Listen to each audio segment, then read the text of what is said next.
So this week I wanted to talk about a new concept I'm calling a flip fund. The idea is basically you raise some amount of money to buy one company. You have a clear objective, in this case, let's say doubling revenue, and you try and sell it in 12 to 24 months, so a relatively short time horizon. So in the past, we tried to raise a fund for XO. I failed to do that. We have a blog post on it titled Failure to Raise.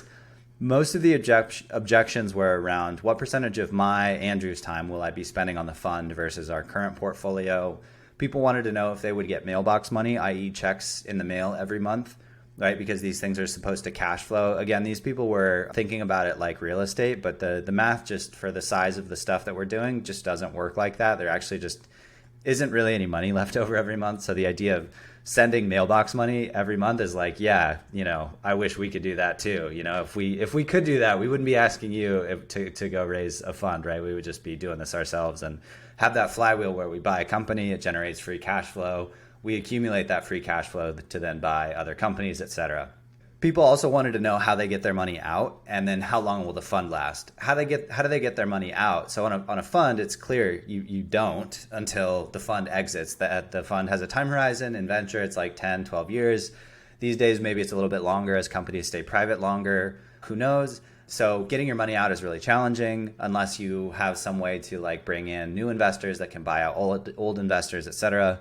How long will the fund last? Again, nobody likes it to last, 10 plus years. That's just a really long time horizon. So those were most of the objections that I got when we went to go try and raise a fund a first time.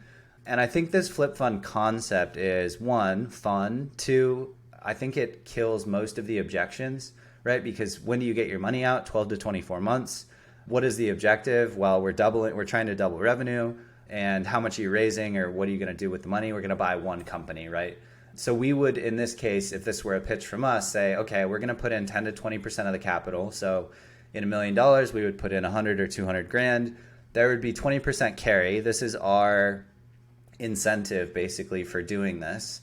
No management fees, exit in 12 to 24 months. Sometimes it might take us only 12 months and we want to sell it quickly. Sometimes it might take us a little bit longer, or it's doing well, right? And we just want to accumulate that. But even if we're leaving money on the table, particularly for the first one, I think it would be wise for us to just do the deal, sell it in 12-ish months, or on the closer end of 12, in that 12 to 24 month range. So it's month 12, 13, 14, just to close it and have a realized exit, so that you can get some real dollar amounts like on a pitch deck and say, listen, here was our first one. Here's the actual performance. It's exited. These dollars are all real. These aren't, kind of VC valuations. This was real money that hit the bank account. And this is how much we returned to investors. And here's how much we had in profit. So the advantage, again, is a 2-year investment commitment versus like a 10-year traditional venture commitment. There would be no distributions. Again, see above, mailbox money. It just doesn't happen for tiny SaaS companies. You just want to reinvest basically everything into growth. Sometimes that means ads. Sometimes it means people or content or whatever. But there's absolutely no money coming back to the investors during that 12 to 24 month period. 100% will be reinvested.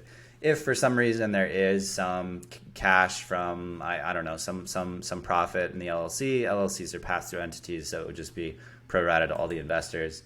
And then for us, of course, we've done this 9 times, 7 of which have more than doubled in revenue, 1 of which is 10x in revenue. So we bought it at it was making $500 a month, and now it makes over 5,000. And so this is kind of how I would pitch this flip fund concept. I haven't seen really anybody do this in real estate. This is called the fundless sponsor model, sort of. But again, the difference here is that you would explicitly be buying a software company to flip it, right? We would intentionally be very open about selling this thing in 12 to 24 months and see if that takes hold. There are, of course, all kinds of risks, and the documents would have to be relatively long in the cases of what happens if we bought something bad, and how do we vote on things, and all that stuff would need to be taken care of. But I think overall it would be very interesting to figure out how to make this work and give this a shot. What some of that risk mitigation looks like in our past when companies weren't performing as expected, or we just changed strategies, or something just wasn't working for us. Like, the code wasn't up to quality, or we realized how much work this was going to be, or customers are taking up too much time on customer support. In the past, basically, we've just sold those off as quickly as possible once we recognize it's not a good investment for us. and we just try and recoup our cash. And maybe that means shutting down the LLC. That's the cleanest way to do it. And then you just start a new one and see if people want to come along for the ride again. Because again, for us, we've never raised any money, so it's just our own cash so far, and eventually that's going to run out. We're looking at a high six-figure deal now that'll be most of our cash, like most of the cash that we have, and we'll just have to kind of wait and see if we can generate profits now from the portfolio that we have, focus on growing it, and then of course try and figure out how to make more money ourselves and redeploy that into the business.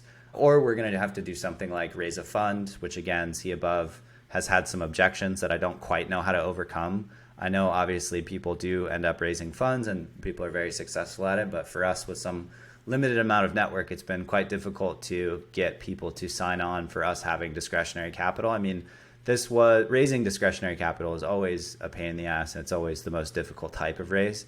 However, at this point, we do have some history, a couple of years of history to point to, and maybe the next time around, if we do go to try and raise a fund, that would be helpful. But this flip fund concept is something fun and something we may end up trying. Of course, this isn't investment advice. We're not selling securities. There is no fund to raise for. We're not raising any capital at the moment. But yeah, it's a really fun concept. Let me know what you think.